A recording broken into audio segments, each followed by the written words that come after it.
Welcome back to another episode of Six Pack Cinema, True Detective Breakdown, Recap, and Review. We got episode 5 here. We got a bunch of new evidence. We got new theories. We got new plots. We got a lot of stuff. We get to see old Roland for the first time, so let's get right into this. Most people I ever knew are gone. Motherfucker made me carry his water like I need more than memories.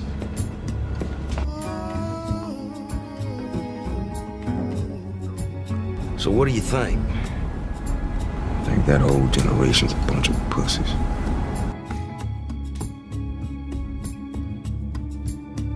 All right, what's up, everyone? Thank you for joining us again for another recap and review of True Detective Season 3. This is the 5th episode. If you've been listening along, we thank you. If you're new, thanks for joining.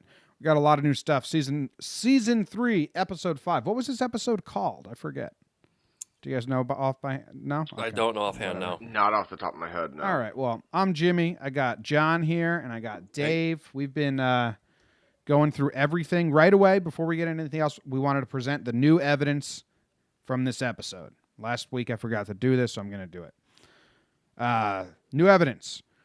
Will said, I can't find my sister. Where did they go? Implying that his sister was with someone else at the time, and it kind of sounds like they may have ditched Will for a little bit because he couldn't find them, and where did they go? We find out that Julia's still alive, and she calls into the hotline where she says that it was she wants Tom, the guy pretending to be her father, to leave her alone, and he brainwashed her and all of that. And then, not part of the actual investigation of the case, but for the viewer's investigation, we find out that Harris James, the lead investigator, who died during the 1990 investigation. And that's kind of all we know. And we'll go into more details on that because there's some things you put together and you know. But any other new evidence that you guys can think of? I think that's it for actual hard evidence. Yeah, the not episode theories. Yeah. The episode is called If You Have Ghosts, though. Looked it up. Okay. Now, I think we know both of the ghosts. So season 4, it was all the people that he killed, remember? Came to him in a hallucination. And there was one shirtless guy shot in the head, and there was one guy in a suit shot with a bullet. I think both those questions have been answered now as to who they were. Who was the guy, the shirtless guy? I think that was Trash Man. Oh. Which I thought, yes, that's I reasonable. thought I wrote it down on my notes last week, but then on the internet, everyone was saying it was one of the kids. The kids. And I was like, well, isn't that going to be Trash Man? And then people were saying, no, he died in the explosion. Well, we found out he didn't die in an explosion. No. And we can jump right into the 1980s timeline right there. Opens up with, I don't know his real name. It's Woodard, which makes me think of Dazed and Confused, Wooderson. But it's Woodard just blows up everyone, and now he's shooting people's faces off. And it's mayhem. Like that scene was mayhem. I don't think. Well, get your guys' thoughts. What you guys think? There was something odd about that scene that I had to go back and rewatch. The other cop that came out of the black sedan, he went rogue immediately, and he started shooting all the hillbillies. Yeah, that was when I was confused. Like everyone was just shooting everyone. Like there was no clear sign. So that was a cop with an agenda. He was trying to inflate the thing. He was trying to basically throw gas in the fire. Was that the skinny-faced redhead cop? The guy who got shot in the head immediately afterwards. That's why Woodard said that he's like, anything he could have done for me went out the window when I shot that cop. I didn't mean to, but it just happened. It's because he went to full soldier mode. He didn't mean to. He said it just happened. And because he went to full soldier mode, he saw an aggressor, so he took him out. The guy was just shooting people randomly, like double tapping the chest and the head, and he was like methodically going through all the people that didn't have the gun. They're trying to run away and killing them. Yeah, he went into soldier mode. Sorry, go on. He went into soldier mode so much, and they even made it clear because he only referred to Wayne as Sergeant. Yeah. Yes. He was a soldier in that moment, which I thought was a nice little touch. But it wasn't, I don't think, unthought, and it was premeditated, clearly, because he didn't kill Wayne because he was trying to kill himself via Wayne. It wasn't like, I shot a cop. It was, I'm killing everyone here and leaving a cop alive so that they can kill me. Yeah, like you said, if I shoot. I don't think it was like. Okay, well that may be, but still, the fact that cop acted the way he did was extremely out of the norm for me. Oh, agree. I rewinded it like a couple minutes too. I was like, did he just start killing them for no reason? He immediately went after the innocent guys. It was confusing, but I read some people saying like they were the aggravators, and in times like that, it's cops versus everyone because you never know. But I don't know. It felt weird to me. And also, we don't know who that was. That guy, he wasn't one of the cops with Wayne and Roland in the police station. He was in the previews. I don't want to talk about previews, but they've shown glimpses of this black sedan in the past, and now they show, to skip ahead a little bit, they show the black sedan outside Wayne's house in 2015. I think there's something to do with the black sedan, and then the random guy instigating more of a fight. I don't know. That scene was crazy. I don't think it was. This is weird to say. I think it was too confusing. Like if you're talking about the shootout scene from season 1 of True Detective, that was a one take. Mm-hmm. That was like really, really well done. This wasn't that well done technically. I'm talking, but whatever. They were just. Do you watch like the little behind the scenes thing at the end of the episode where they just talk about a scene from the episode? It was worth it. I do, but remind me and the listeners what it was because I'm blanking. This week it was about the shootout, and he said it was very specifically chaotic and like, so you didn't know what was going on. You thought some people were shot, and then they weren't shot, and then you see them get shot again, and because he wanted that part to be chaotic, and then the longer, calm part to be the two soldiers meeting in the house and having their discussion and coming down from like the battle adrenaline. Yeah, and that when they met in the house, he had Roland in his sights. But he could have killed Roland. I think he had enough time. Like I don't think Wayne saved Roland's life there. I think that he recognized Roland as the cop because he was like, what was that question in the first episode that I loved? Do you like kids? Like, what the fuck's the right word to answer that? Yeah. And then it's suicide by cop. But that conversation he had with Wayne when he says, I had you, I like paused it and I sent it to you guys. And I just said, this show's so awesome. It really is. I have the sound clip here. I'm going to play it real quick. Go ahead. I had you up front. That double tap on the door. I don't miss less I mean to. All right. I like how Wayne knows it, too. He's like, yeah, I remember that double tap. All right. All right. Good. Fair point. By the way, side note, I don't really notice it until you play the audio for us in the podcast. They talk extremely slow in this show. Oh yeah, but you don't pick up on it while you're watching it. No, because you're in a different. Because we talk fast on this podcast, and then it cuts to that. Yeah, I always feel like it's eating so much time when I play it. But still, though, it's crazy the difference. Yeah, some of these clips I edit, so I cut out blank space. Yeah, because they leave a lot of blank space. It's a real slow show. Yeah, well, and where they are, like, the characters they're supposed to be playing have, like, slow southern drawls. Yeah, too. Yeah. It's dramatic. So he makes Wayne kill him, which is bullshit, because Wayne already has enough demons. Just add another demon to the list. Wayne says that at the end. I put it in the intro, this one. Motherfucker made me carry his water. Like I need more of the memories. Just like Wayne's brain resents him. Like that dick made me kill him. I think that's a soldier quote too. Made me carry his water. It's a soldier quote. I think that's a good. I think it's a term from soldiers. Yeah. Yeah. So. Yeah, they're both soldiers. So then, what else happened in 1980? Not a lot in 1980 as we expected. It was going to jump away. This was kind of the end of the 1980 timeline because they do convict dead trash man as the killer. They planted a backpack and a burnt up shirt to make it look like he had a connection with the girls and the kidnapping, and they tried him and convicted him even though he's dead. Yep. And I think you put another point in there that I think is very important actually is Wayne's at the hospital and his girlfriend shows up. Yeah. And you actually made a point. It says she smells like ivory soap and chalk dust. And you said he was turned on. I think that's bullshit. I think she was just hitting on some other guy to try to get more information. Like maybe she's sleeping with a newscaster. Do you think he smelled a newscaster on her? I think he might have smelled some other guy's cologne or whatever, and she blew it off as Ivory soap and chalk dust. I don't think it was another guy's cologne, but I thought it was like she had put on perfume because she was hitting on another police officer, someone in the investigation, and then heard about the shooting and rushed to see him while she was still He was really confused as to how she got there that fast and how she knew about it, and she's like, "Oh, it's all over the news." Yeah. I don't know. I mean, I hate her. And later on in the 90s, we'll talk about the dinner scene, but I really don't like Amelia. And when she came to visit him, I don't know if it's already implanted in my head that she's just a bad person, but everything felt, there was no hard evidence, but everything about her showing up in the hospital and it just felt wrong to me. I don't know if I just... Disingenuous. Yeah, it felt disingenuous. She's like a villain now. Yeah. Like her reasons felt bad. I was trying to see on Reddit and other places if other people don't like her as much as we do. And it's I haven't found other people that hate her as much as I do. Really? Yeah. I thought that's a six-pack original. I'm sure there's other people. I just haven't seen it anywhere. A lot of people are saying, he's mean to her too, which I don't disagree with. I don't disagree.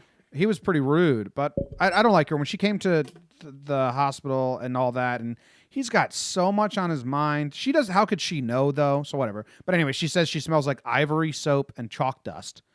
And then he's like, "All right, great, let's go bang it out." And then they go have sex. That's basically all from the 1980 timeline. That's everything.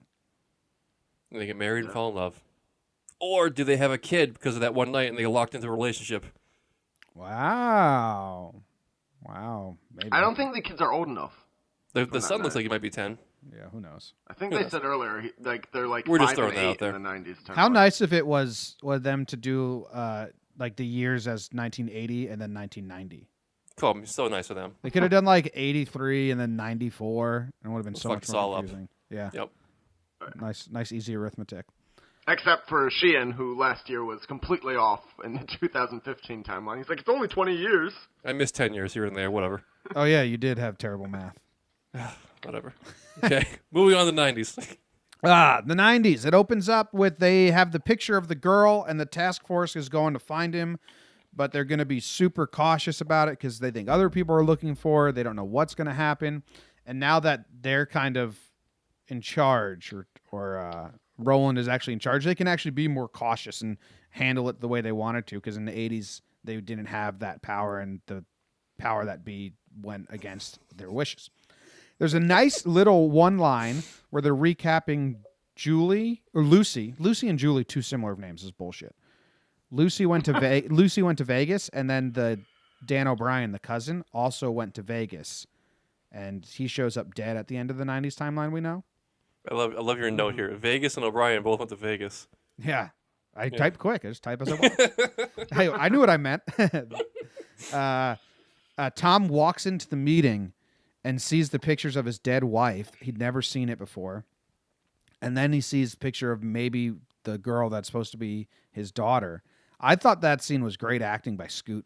Yeah, I was going to say, Scoot in this episode, he put up, might be an Emmy, award-worthy episode for him. Yeah, his acting reel put this entire scene on there when he's like, is that her? Is that my baby girl? Is that what she looks like? And he's crying and all that shit. It reminded me a lot of Manchester by the Sea. Yeah, it's true. Kind of. Yep. I was a little shocked how Wayne came out and was so forward. Do you recognize her? Right? Didn't they? That was so shitty of him. Didn't 5 minutes before they said they're not going to do that? So I think this is actually proving us a little bit wrong from last week, where we were like, Roland has to be in charge in front of other people, and then they're kind of equals when they're not. This was the start of Wayne still thinking they're equals, but Roland being like, no, I'm in charge of this investigation. We just said we're not going to do that. Yeah, but I even thought... Wayne goes on his own. I thought Wayne was on Roland's side with that. We're not going to show him because we're not going to burden him anymore. But then Wayne went completely rogue and showed him the picture. Do you recognize her? We think this might be your daughter. That was fucked up. I think we're seeing... This episode showed us that Wayne's roughness has lasting things, because later, the next scene, they go and they find Freddie Burns, who's now just so damaged still by that interrogation scene and so pissed off. and showing Wayne like, yo, your badass routine, like you have you leave consequences on people too. They're not as harsh as what's been left on you from the war and all that. But you're kind of not a great guy either. I think we got a sense of that this episode, and we haven't gotten that much past episodes. But I agree with Wayne's assessment of the generation. I mean, he's a pussy. Well, I mean, yeah, when you compare hardships, like he went to the war and he's black in a racist I know, but it was country. one afternoon where this guy was put into a little box room and got yelled at. Like, grow up, dude. I was waiting. I was like, did I miss something? Did he throw me against the wall? Did he like really like physically abuse him? Well, okay, but to go into that guy's mind, he might He's like not, a 14-year-old kid, and he might not spend every single day thinking about Wayne, and it might not make his life miserable. But the day that you see that cop again, of course you're gonna give him that speech. Maybe, yeah. There's no way you don't. You're like, you motherfucker. You scared? But it didn't ruin his life by any means. I don't think he was saying it ruined his life. Okay. Maybe that was Wayne going off. He's like, I didn't make you not go to college. Yeah, and the kid was like, I didn't say that. I just said you were a fucking dick, and I want to let you know that you were a dick. And then Wayne, he was like going to cry in his kitchen. Like, my God, man. That was like Wayne's way. A very like traumatic moment from his childhood that just came back to him as an adult. That was maybe I'm a hard ass. I don't know. Probably. I was not on Wayne's side. That was Wayne's way of justifying it. Like, oh, you blaming me for all your troubles? No, he's not. He's just saying that you were a fucking asshole. Okay. You know what I mean? I think I'm more of like a guy like Red from That 70s Show. I don't know. Maybe just more of a hard ass. Just like, grow up, man. I think you would do the same thing if when you were 14. Maybe. I was fortunate not to be put in a room and made to think I was going to go to jail for murdering a kid. Yeah, and I think raped. I think you'd have a like that dude probably had some shower thoughts for 10 years. Like if I saw that cop again, this is what I'd say.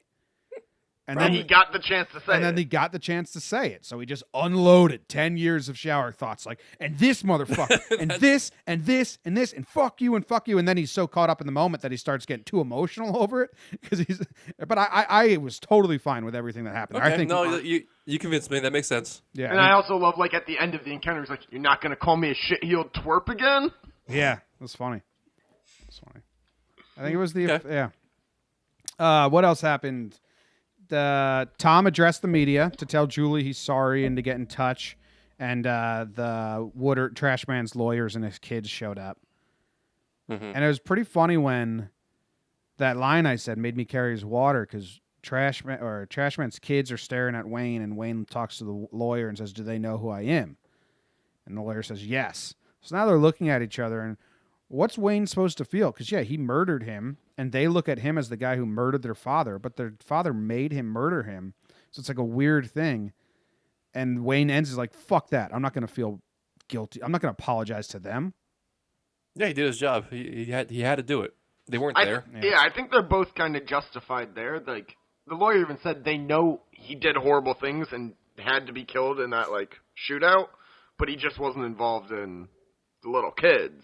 Yeah, I don't think the kids, me personally, I wouldn't hold a grudge against him personally. No, but I think they also, like, I mean, it would be nice if the person who killed your dad was like, I'm sorry, it was a shitty situation, I had to do it. Yeah, that's fair. But he wants an apology from, like, Trash Man. You know what I mean? Oh, yeah. They're both searching for apologies. Like, both of our lives have been ruined by this. And your dad's the reason, not me. So it's all fucked I mean, up. the hillbilly dads are the real reason. Yes, but they're dead too. Society being terrible. They find a runaway kid, and they interview him, I guess. It seems like an interrogation. And the runaway said he recognized a picture of Julie, said that like they were, street rats, basically, and she was part of their gang for a little. And she went by Mary July and called herself a secret princess of the Pink Castle and the Pink Rooms.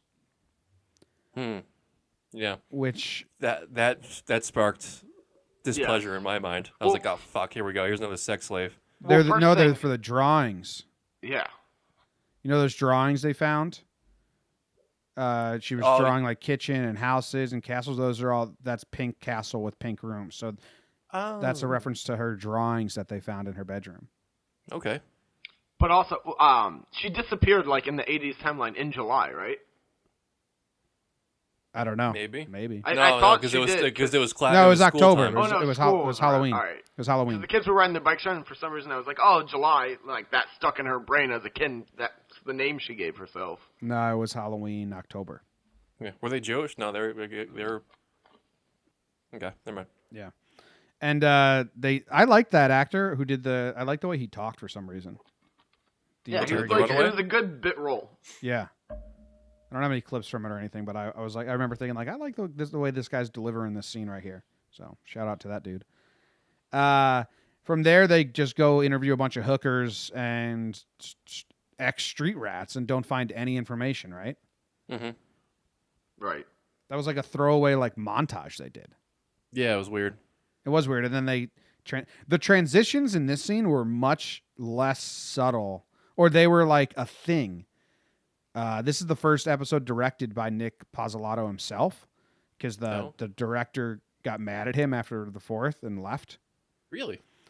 Yeah, and so this episode, what I noticed different is, so there's that where he's searching the hookers and the ladies that work the street, and like the montage carried us into 2015 while he was talking, while they were showing 2000 or 1990. Do you remember that? Like how it worked? Yeah, but they did that a little bit in the first episode too. Yeah, I felt it was different. And then and then later on, he's walking down the hallway, and it just jump cuts from 1990 to 2015. Mm-hmm. And I thought that was like a heavier-handed transition we've seen. I didn't dislike it, but it was. I actually really specifically liked that one because it was for like he thought he still was in 1990, and it was like a shock to his system too that suddenly his family was gone, all the lights were off. Yeah, I just had a thought when I saw those two transitions. I like transition between timelines. I watch Outlander on Stars, and I used to love the way they did it. Like me and my girlfriend Katie would analyze, like, oh, I like that transition from one timeline to another, because it's kind of a difficult thing to do. Mm-hmm. And I just like put a note in my brain, like those were different than the way they were handling them the last 4 episodes. And then I read later on that the director changed, or I searched it out. So I just something I noticed. It's not really no theories or anything. Just a tidbit. It's a little fun fact from Jimmy. Fun fact. Yeah. Cool. All right. So then what else? We're going to stay in the 1990s. They go to, the dinner. The most awkward dinner party scene ever. We can really dig into this a little bit. It reminded me of the awkwardness I felt from the Office dinner party. Yeah, or like a Breaking Bad dinner scene. Yeah. It was really, really awkward. I couldn't look at the screen sometimes. Did you get the nod to season 1 with the flowers? Yeah. Mm-hmm. Yeah, that was classy. It's funny when Roland got the flowers. All right. Okay. All right. For anyone that didn't catch the nod, in season 1, Rust brings flowers to Marty. And afterwards, Marty says to his wife, it's weird. It's like he read a guide to dinner parties and it said, bring flowers. So now Roland is with Lori. They're not married. They were together for 2 years after they met at the church, and they separated, and they've been together for 5 years since. Amelia dives right into the case because she's the worst. She sucks. Wayne tells her. I couldn't believe how quickly she dived in and how steadfast she was about finding out. Yeah, she was. I mean, Wayne was pretty harsh on her. I think you have to with that kind of woman. She wasn't hearing him, and he was like hammering over the head, like, stop talking about this, and she didn't hear him. Yeah, I mean, he could have let Roland just give her some useless nuggets and then move on. But I don't think she would have moved on. I don't think she would have moved on, and he knows she would have kept badgering him. Yeah, you don't quit, do you? Yeah, and she's writing a book about it, and she said she was gonna. This is a great line and life lesson. I was just about to bring this back. So good. Love it. She said she was gonna bring a book and give it to Lori and Roland, and Wayne says it's rude that he said this in front of other people. It's so rude, but it's really such a good life lesson. Gifts shouldn't flatter the giver. That's like take that with you and tell it to your kids and have them tell it to their kids. Don't give someone a gift where they have to then compliment you. Oh, I can't believe you wrote this. I can't believe you made this. You know what I mean? Yeah, like it'd be like if Christmas time you gave all your family Talking Yanks gear. Yes. That's exactly what it would be like. But did you do that? No, I didn't do that. I would. Okay. I wouldn't do that. I don't like myself enough to do that. No. You should. Gifts shouldn't flatter the giver. I should have had the audio, but I don't have it. Mm-hmm. Interesting note is that Lori studied poultry science, which will tie her to Hoyt Labs, which could mean something, or it could mean that's just the biggest industry in town. Yeah. I think it was more just that's where everyone worked. It could be, Yeah, but that it was the definitely made lifeblood of the town. Definitely made. Did it make your ears perk It up? didn't actually. I glazed over that. It did, but I don't know. She just seemed so fucking like innocent.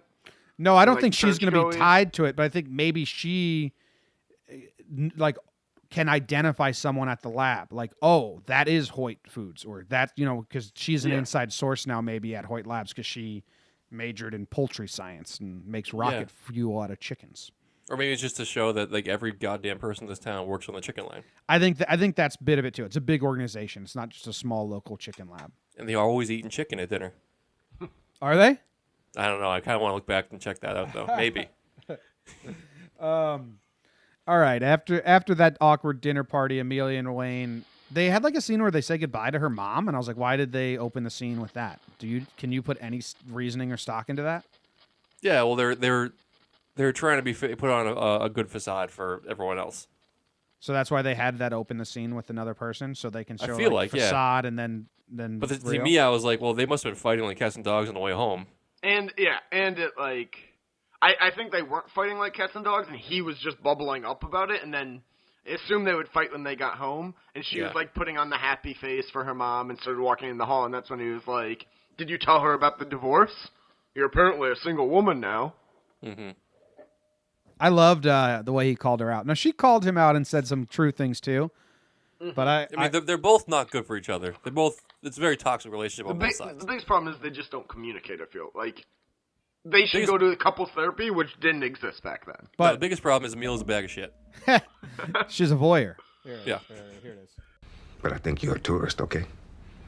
I think you're a voyeur. You're lifting yourself up on people's bad luck. I think you use people. Like we're all stories to you, and you use them to make yourself bigger than us. I see you too, baby.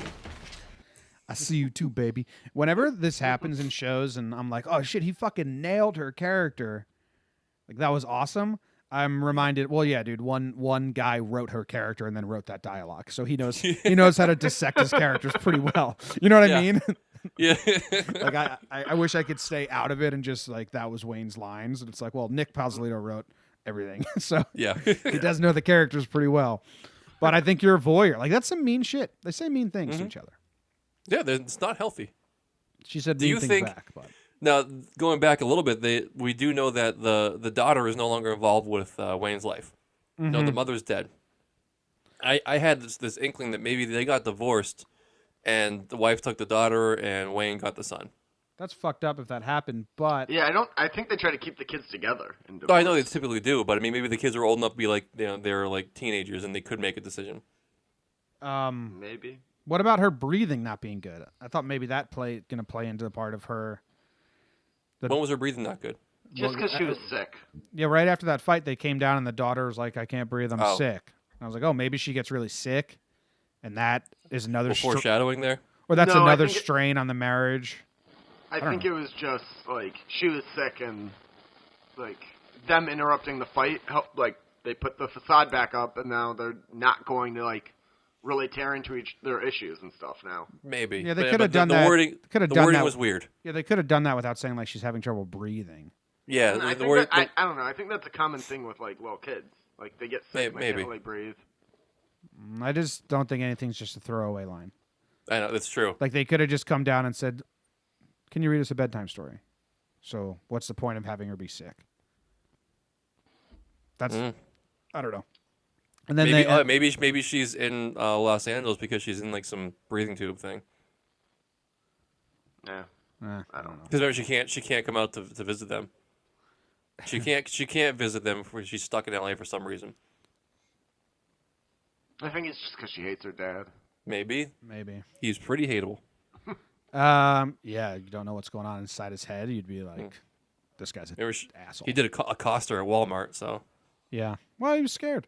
I get it, but she didn't see that way. What do you think about the bedtime scene and the when 2015 Wayne opens the door and 1990s Wayne sees the door open and then 1980s Wayne is outside the window? That was a little weird. I'll tell you right now, I didn't like it at all. Yeah, it was a little weird. I was like, all of a sudden, this is a ghost story. Yeah. It didn't play with the rest of the episode or the series. Yep. I get what they're trying to do. Like, it's basically a mishmash. Like, this guy is struggling to keep his timeline separated. So I think that's what they were trying to show, but it didn't come off that way, or it didn't come off very well to me. It missed the mark for me as well. It's that's the first like execution thing. I was like, I don't like that they just did that. Because later on, he said I later see on what they wanted to do, but it seemed heavy-handed, especially with the door.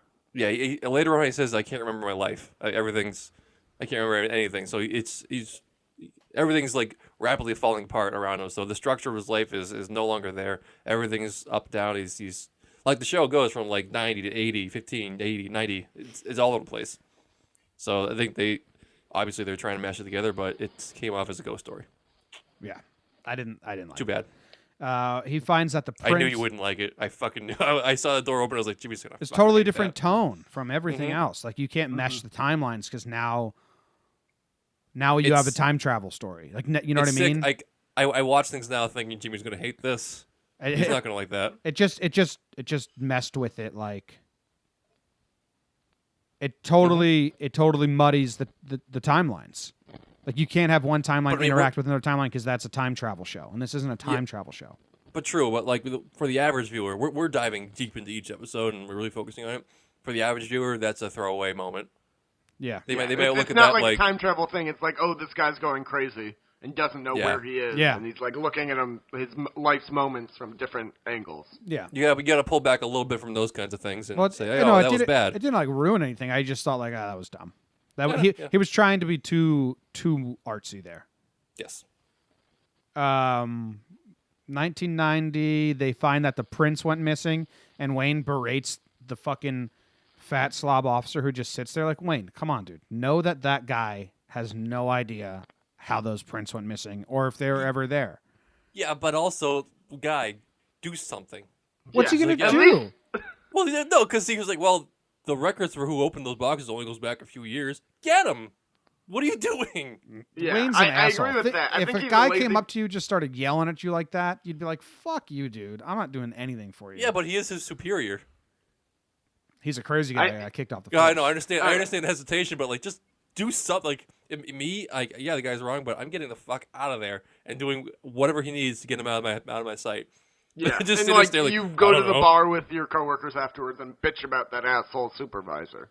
I mean, yes, Wayne was out of line. He's going nuts over this thing. But, buddy, do your job. Yeah, it's kind of a situation where like, well, I would have got the logbook, but you came in here a little hot, and I hate you now, so I'm not going to go get the logbook. He's just a sassy, bitchy little like evidence guy. But the prince went missing, and then he finds out that the backpack was planted. So now it's more: is it conspiracy, or did the cop just see, like making a murderer situation where he was like, oh, let's just frame it so this sticks. You know what I mean? Yeah. Was it covering up something else, or were they just trying to make this stick so they can get it over with? I think it's covering up something else. I think it's just making it stick. You think? Well, where did the bag come from? They have to know where the bag was. They were still looking for the bag. Yeah. Well, this was a fake bag. They made it up to make it look like it.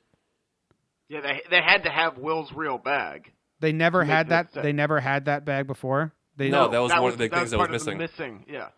Oh, okay. Then I take it back. I thought that was in evidence, and they pulled it back. No. Anyway, we know. I'm gonna just do this theory now. It's part of all the timelines. We know how that backpack got there if you plug it in. Harris James, the lead investigator, who Eliza tells old man Wayne. She says like, "What happened to the lead investigator who went missing?" And that's the redhead, skinny-faced dude. Okay, follow along. We know that he went missing in the 90s timeline. We know that he was on the scene in the 80s timeline. And we know that he was the ghost in the hallucination of one of the people that Wayne killed.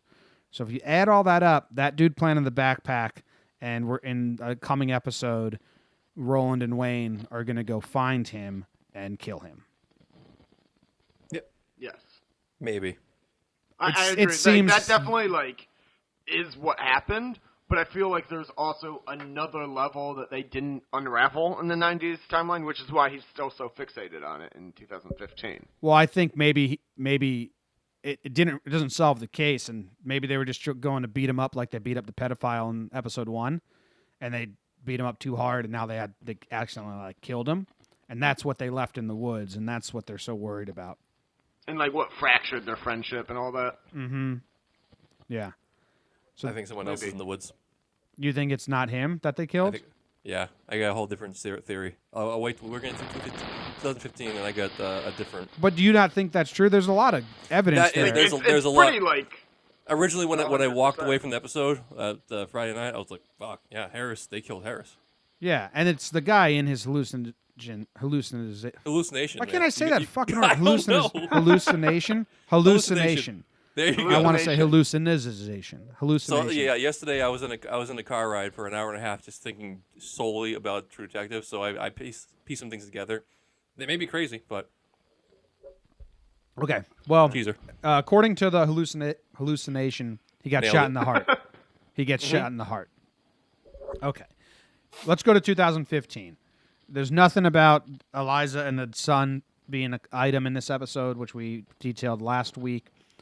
Wayne starts reading his wife's book and notices that one of Lucy's quotes is "Children should laugh," which is the same quote from the ransom note or whatever it was with cutout magazine letters. So he believes that the wife... I originally thought that was incriminating Amelia. But see, I thought that Lucy was quoting the letter because she read the letter. Yeah, that's what I also felt too, but I guess we're supposed to take it as she wasn't now? Yeah. I don't know. See, I always I thought she was quoting the letter, but now apparently they're making it sound like she tipped her hand as to she wrote the letter. Yeah, I think they think Lucy wrote the letter. That's what he thinks. Mm-hmm. He thinks that Lucy wrote the letter. It's also in 2015 when he's very clearly losing his mind. Yeah, he thinks Lucy wrote the letter to calm her husband down.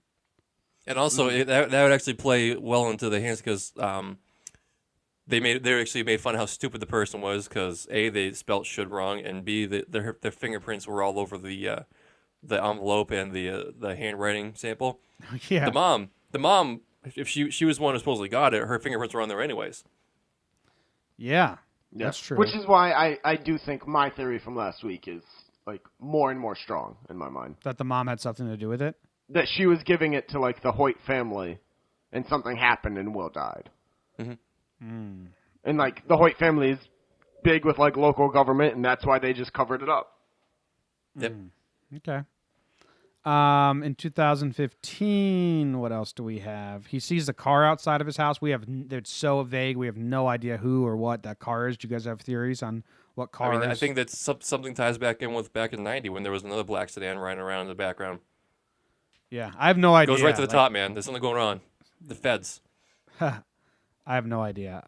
And then we get we're not supposed to know. The big scene to end this episode. Him and Old Man Roland.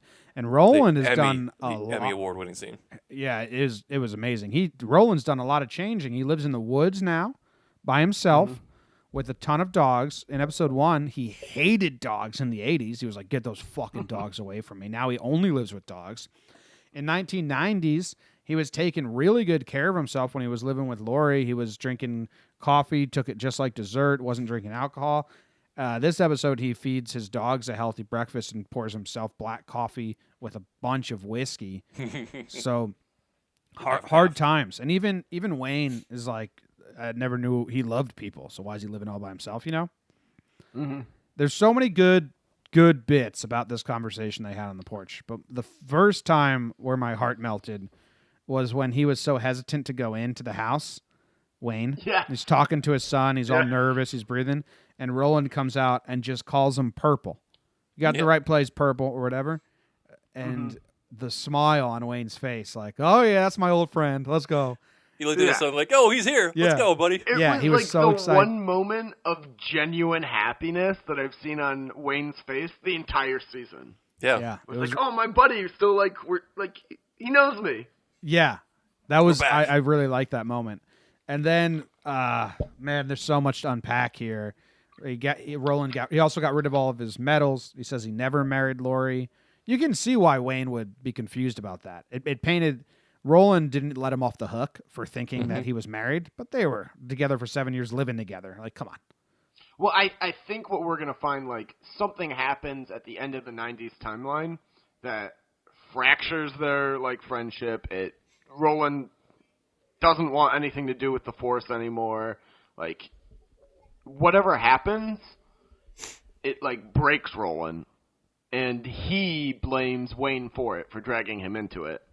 Such as? So, like, I assume it's going to be killing that other investigator and covering it up. Which would mean Roland went to jail for 20 years. No. Yes. You don't afford that house if you went to jail for 20 years. He had a lot of money beforehand, man. No, he didn't. And the house is in the middle of nowhere.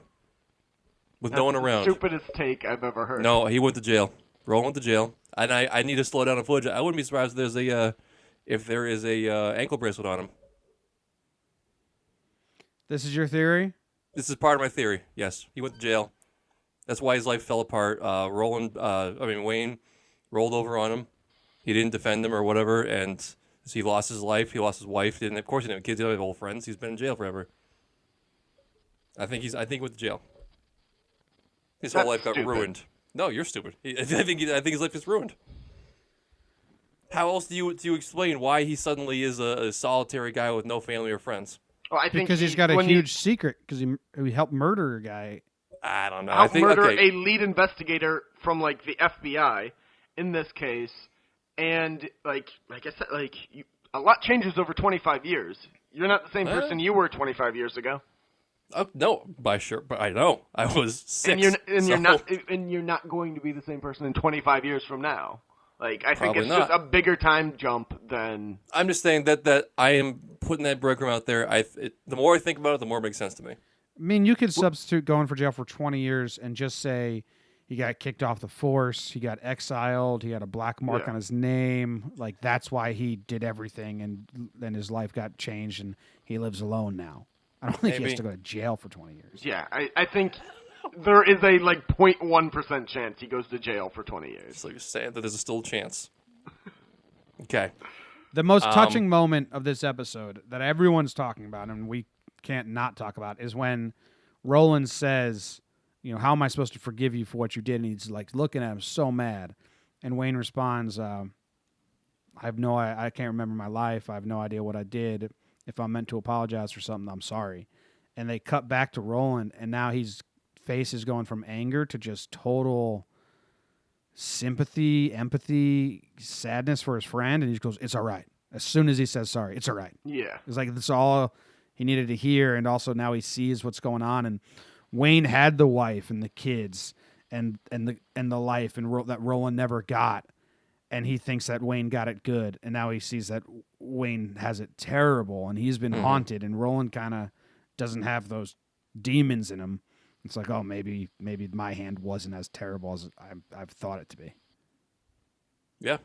I think that line he says, if you want to come here, talk, you want to have a beer, you want to watch a ball game, I'm here. You want to dive into that thing? No, thank you. Yeah, well, he immediately changed his heart on that because they're two old men are ready to stir shit up. I know, it's great. Oh, it's going to be so cool. Gangs back together.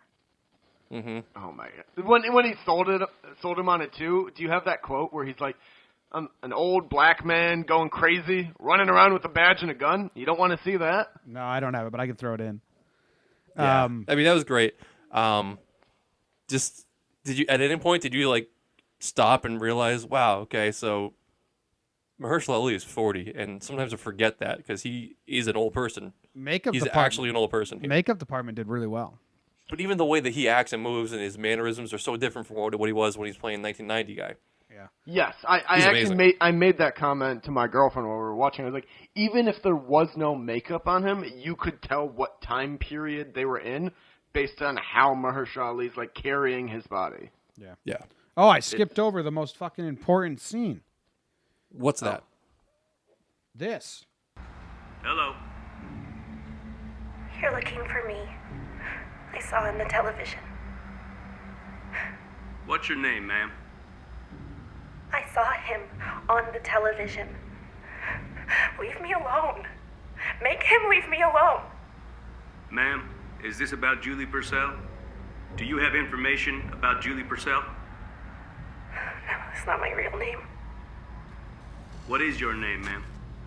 Tell him to leave me alone. I know what he did. Who? The man on TV acting like my father. Can you tell me where you're calling from? Where's my brother, Will? I don't know what he did with him. Who did with him, ma'am? We left him resting. What's she saying? Me. Can you tell me where you are? We can take care of you, ma'am. No, you won't. You work for them. Tell him to leave me alone. You took me and I'm never coming back. Ma'am, can you stay on the line, please? Could you talk to me? Just leave me alone. Ma'am. Hello? Okay. So that was the biggest scene. Yes. And I'm glad you didn't forget that. That would have been a tragedy if we forgot that. they really made Tom, the dad, the way that Wayne and Roland were looking at him, now kind of feel guilty because of everything she's saying. I have a theory that, I mean... So do I. I don't think it's that crazy. I'm just kind of putting bits... I mean, anything I throw out after the 20 years in jail is kind of weird now. It's like, oh, man, this is a pussy theory. Seems to me like they said we know that she might not be Tom's daughter, right? Mm-hmm. That's what his own parents said. Sounds like she might be the daughter of Dylan O'Brien and the mom, Lucy. And when Dylan was living with them, he was brainwashing her or telling her, I'm your dad. He's not your dad. He stole you from me. He took you from me. Escape with me, and put all these thoughts into her head. So then she left with Dylan O'Brien, right? But I don't know where it gets muddied there, but it also seems we know that Dylan O'Brien ends up dead. I think Tom is going to find out that he was brainwashing her. I think Tom is going to go beat the fuck out of Dylan O'Brien, kill him, dump him in the bottom of a reservoir. Wayne and Roland are going to witness it and not do much about it because they understand the grief that's going on, and they also kill their lead investigator as well. And those are the bodies that they buried. And I don't know what happens there, but I think that's what's going to happen in the result of this voicemail. Okay. So I think think that's reasonable. I just want to step in. I thought Dan O'Brien's already dead. No. No? In 2015. Well, I thought, but they said he was missing in Vegas. Well, last time when they find his body in 2015, they say, and he went missing again after he shows up in 1990. 1990. Yeah. Well, see, they talk about it in the 1990 timeline. They're laying things out, and so because Lucy, he's still missing. They just don't know where he is. Okay, Yeah, all right. they have to find he him, went and off then the he grid. disappears again. But he went off the grid, and last he we saw was in Vegas, correct? Yes. Yeah. Okay. So my theory is close to yours, but it's a little bit different. I think because we know from last episode that Lucy has a history of sleeping with her bosses.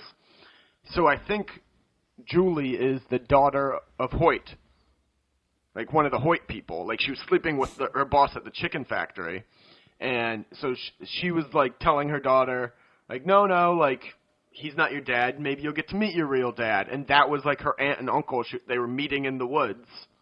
Was like the Hoyt family, and then when they lost their granddaughter actually, they said, well, we're just going to take these kids and give them a better life. So that's where like my normal theory takes off, where the mom helped give them away to that family, and something happened to Will, and that's why she's tearing herself apart. But that Dan O'Brien's guy was sleeping with the mom too, and thinks the daughter's his, and I think you're right. Tom is going to blame Dan and kill him, and he's going to end up being wrong. Yeah. I was saying Dylan before, but I meant Dan. Dylan. I don't know. I don't know which one it is, but D. O'Brien. Dylan or Dan. So I think he's going to jump to the same conclusion you did, but he will have been wrong. We'll find out that it was really the Hoyt family that took them. Because somehow the lead investigator needs to die. I think I think they're gonna take him to a barn just like they did the pedophile in episode 1 and beat the shit out of him. Somehow O'Brien has to die. Somebody got to find Julie. There's a lot to still happen in this show. Yes. There's 3 episodes left, 6, 7, 8. I think so, yeah. Can I say one more thing about my theories? Because The jail time was only one piece of it. Oh God. Is it as crazy as? Okay, keep going. And that's the most crazy part. Actually, no. I mean, originally I thought that after hearing that phone call, I thought maybe the father was maybe abusive because he thought maybe because he knew that Julie wasn't actually his. And I thought maybe sometime I'm recanting off this part of it because I thought originally that Roland may have killed the father because he was pissed off about how he was lying to him for 15 years or whatever, or 10 years. But I think the reason why these really good detectives, I love how both of you guys are just not even paying attention to me at all. These really good detectives. Right down. These really good detectives. You really like that. These really good detectives. I know, but they're really good detectives, and they're very, very good, but they're not getting this. And I think the reason why is because there's not one crime going on here. I think there's 3 separate crimes that overlapped in a very coincidental manner. I think there was the abduction. I think there was the abduction, which was orchestrated by Lucy to get the daughter and son out of there. Then there was the accidental death of Will, and then what was there one more? Oh, I think then the murder in 1990 by Roland and Wayne. Separate to that. Yeah. So my theory. A little bit different. Is that even a theory? I think you're just explaining what the show's about. Okay, well, maybe not. Am I missing a piece here? I should have wrote it down yesterday. There was no theory there. It was just a nice recap of what's happening. Thank you for the recap. Which we've been doing for 50 minutes. Oh, fuck you guys. All right. I'm on to it, guys. I'm really figuring this show out. It's telling me. I wish I did tune out for that. So we agree it's 3 different crimes going on. Yep. Yep. All right, I'm gonna. Okay, next week I'm gonna prepare myself to be a little bit more. Season 3, episode 5. Here's what's happening. Julie went missing. Will died, and a lead investigator got murdered. Theories by John Sheehan. No, I do think Roland kills the father. That's what I'm going with. You think Roland kills Tom? Yep. Okay, so then you think there's 3 dead. There's 3 people that need to die. Yes. Because we know the lead investigator and O'Brien die. We know that. Oh yeah, we know that part. But I think Roland kills Tom, and then he's out in the woods. That could be and that could be like what breaks Roland. Like they saw him do this, and like Wayne like dragged him to wherever they see that, so he blames Wayne for having to like stop his friend, like because he's become good friends with Tom. Yeah, he's invested a lot into him, and he's basically been his sponsor. And if he's betraying him after all these years, then yeah, I can see because for Roland to kill somebody, he pulls back a lot. He's he's got a lot of restraint. So to kill somebody, he's gonna really want to do it. That would be a cool theory. That's the first thing you've said that I like. Fucking after an hour, finally something good. Cool. Yeah. All right. So we're gonna end this show because this is longer than we like, but there's a lot going on. Thank you for watching, listening. If you want to watch, if you only listen, you can watch. I put them on YouTube a little after the fact. But thank you for listening or watching. We'll see you next week for more True Detective. All right. Most people I ever knew are gone. Motherfucker made me carry his water like I need more than memories.